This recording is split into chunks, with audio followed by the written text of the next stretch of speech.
What's up? I'm back with another video. My views and my subscription, everything's going down the toilet. So I was looking for ways to revive my chat or my channel. I'm getting confused with my words, and people have basically said that I have no personality, which is probably true because sad violin, I'm dead inside. But so I had to think of a way. What can me, a smart Asian, think of? And I came up with the perfect idea. I'm gonna steal a personality. But let me know if you guys like how I am in this video or not. Just let me know in the comments because dislikes will kill me. And today I have an r/EntitledParents video and I have two stories for you guys. The first one is about a mother who wanted to yeet a cancer survivor out of a chair just so her son could sit on it.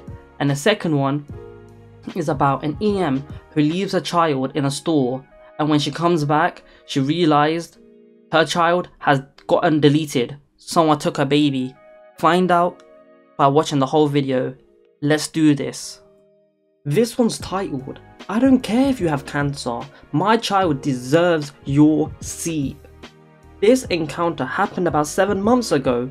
I do not want to insult your intelligence because you most likely already know what EM and me stands for. But I should say that EK in this story stands for embarrassed kid, and OG stands for old gentleman, 60-some-year-old guy. The kid was very polite and sorry, so this story isn't about him. Also, I'm translating this into English, so bear with me. A little backstory. About a year ago, I was diagnosed with cancer of the nasal cavity, stage 2. The tumour was quite large, but thankfully benign. Edit, people have pointed out I formulated this wrong. By benign, I wanted to shorten the fact it still did not spread into other tissues. Thus, it was still, quote, contained, which is what I thought the word meant. I apologise for my gaps in knowledge. To get it removed, I first had to undergo aggressive chemotherapy to make it smaller. Thanks to the chemo, I have severe alopecia, hair loss, which made me lose most of my hair, and even eyebrows and eyelashes fell out. At some point I had to go bald, but I wore a wig because I didn't want to look like a skinhead / neo-Nazi. I'm 6'4" and pretty muscular, so I thought people would assume. Oh. So once, after a long chemo session in the hospital, I took the bus home.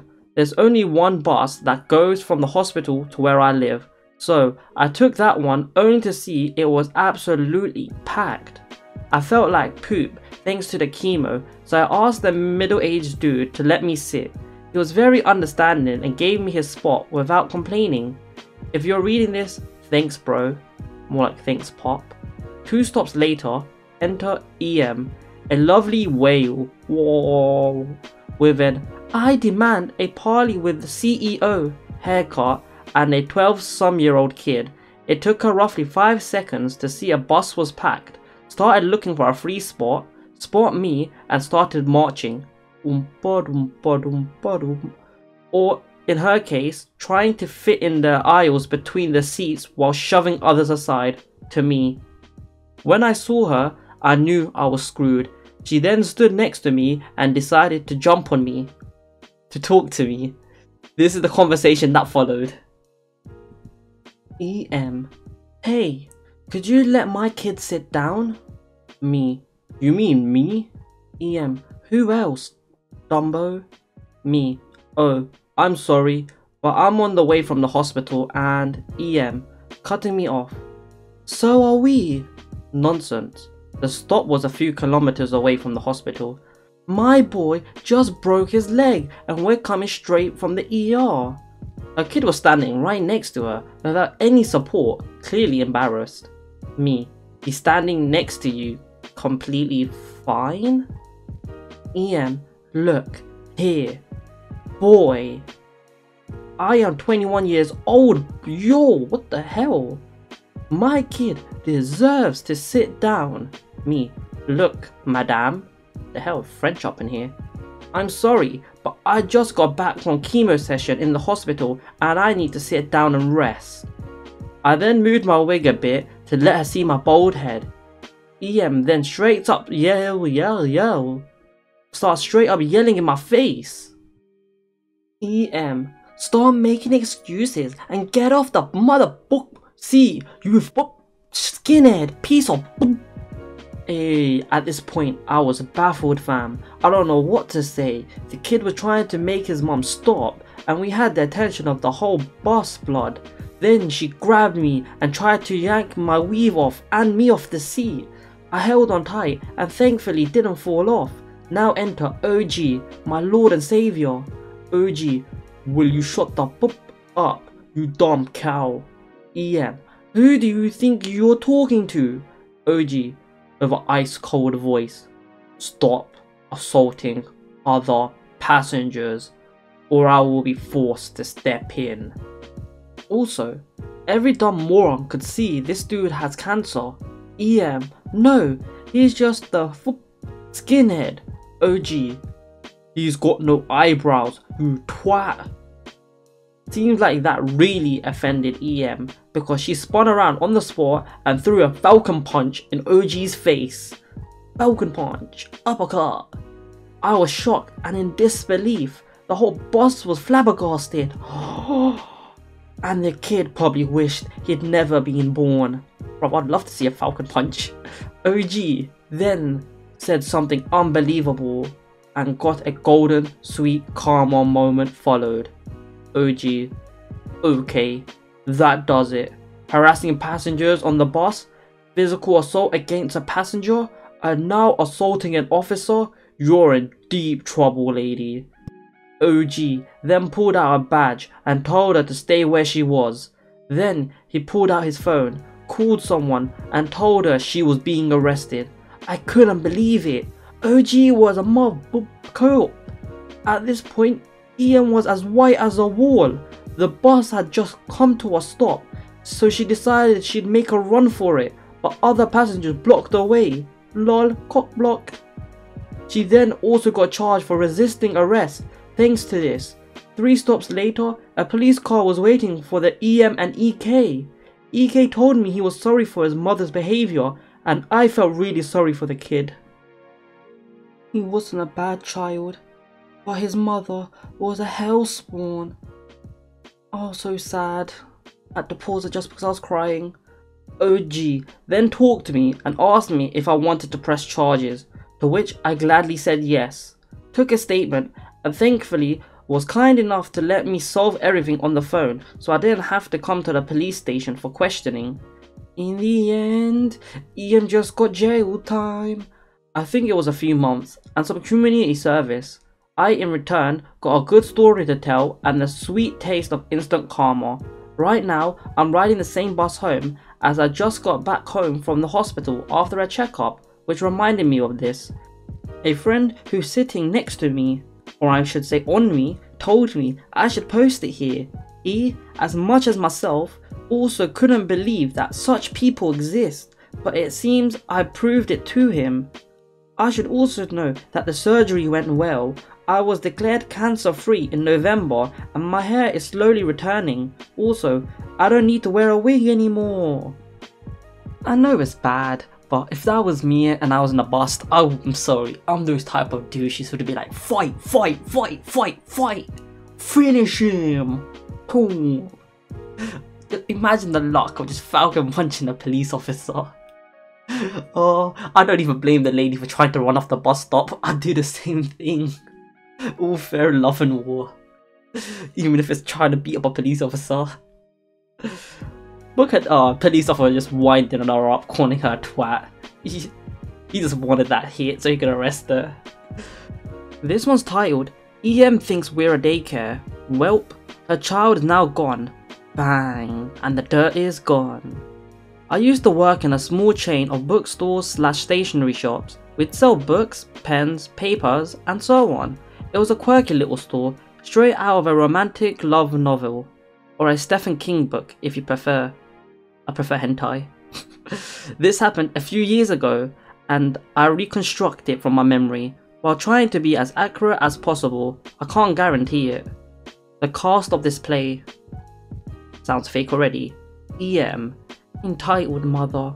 LG, a South Korean, multinational, conglomerate, corporation little girl.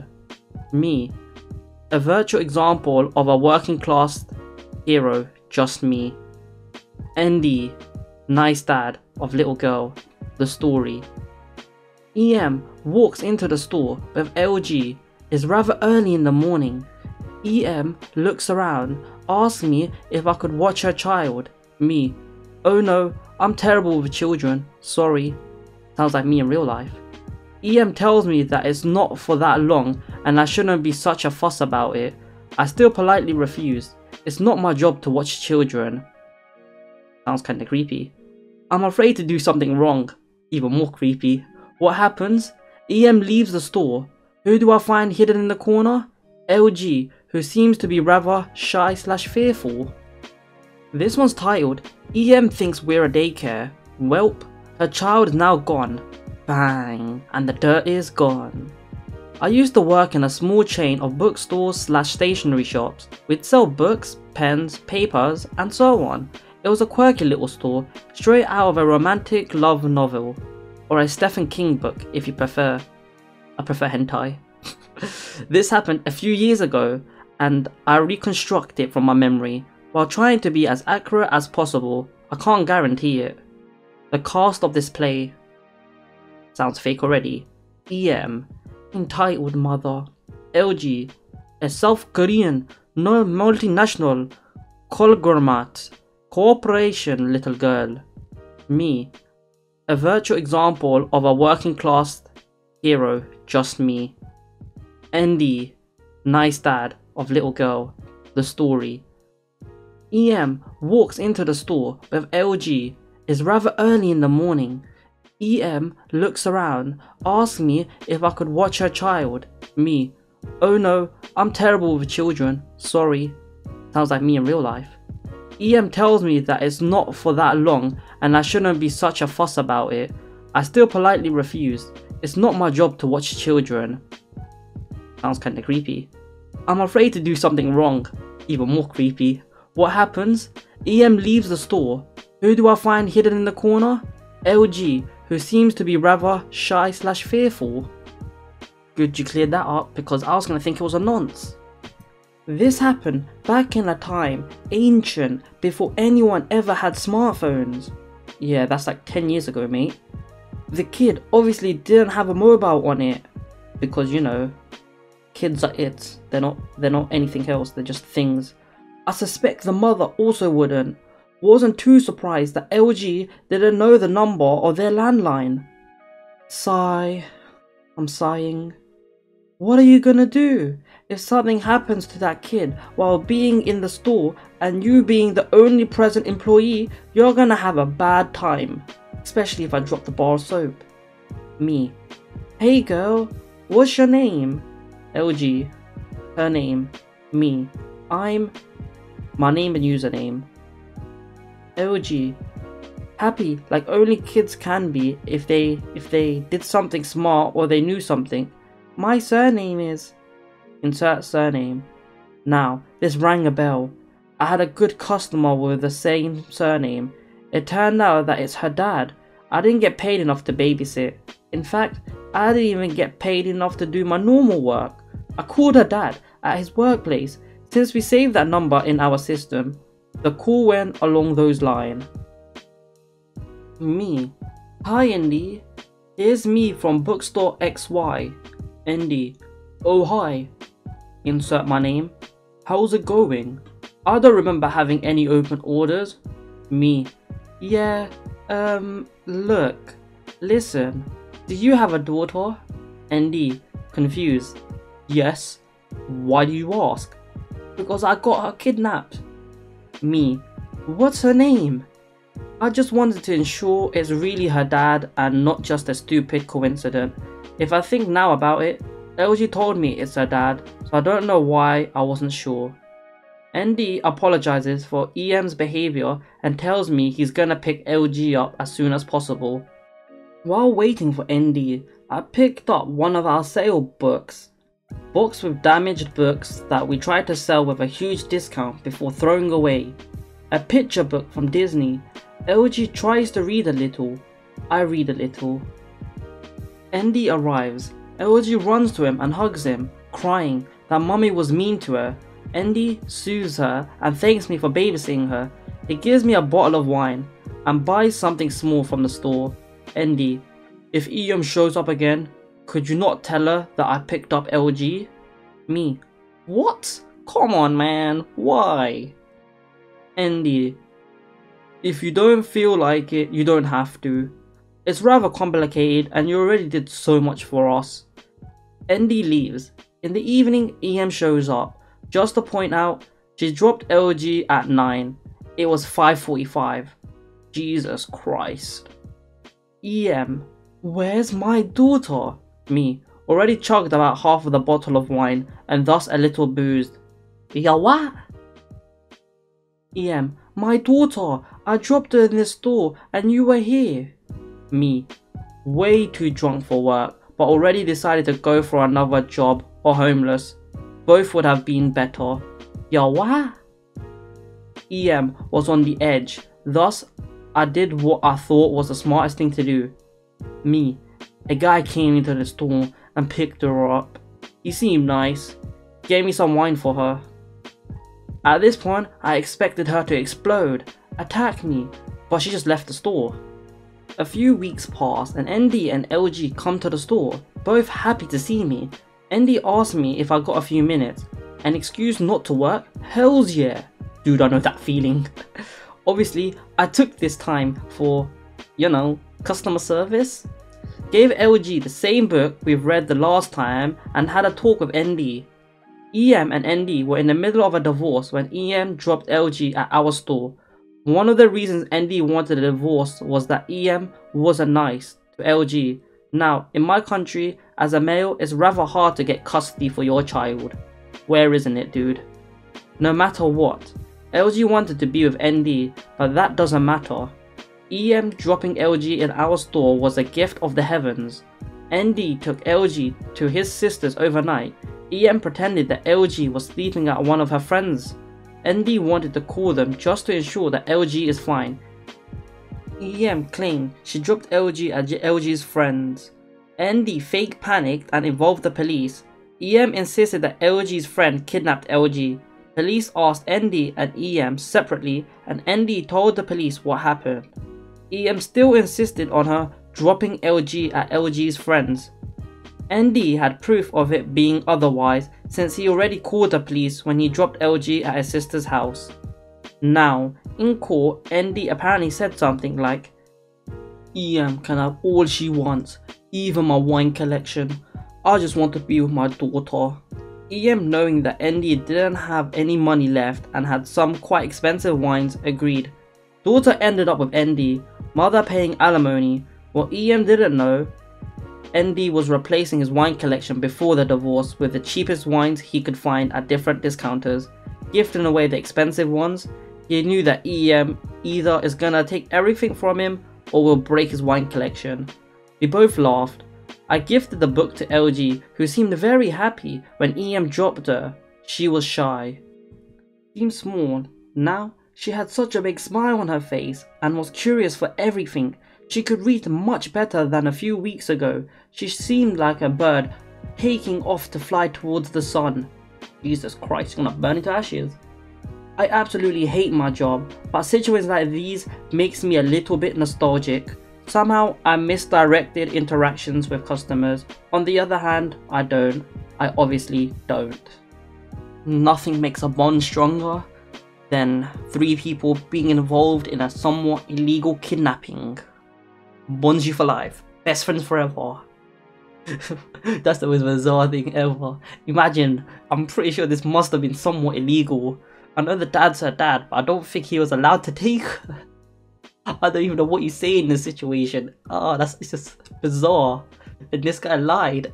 I would do something like that because I'd be too awkward to say, yeah, your husband came and took her. I'd rather be like acting all drunk. That's what I'd do. I'd act drunk and be like, yeah, some man gave me wine and he took her. Anyways guys, that's the end of the video. Hope you guys like, comment, subscribe. Peace out.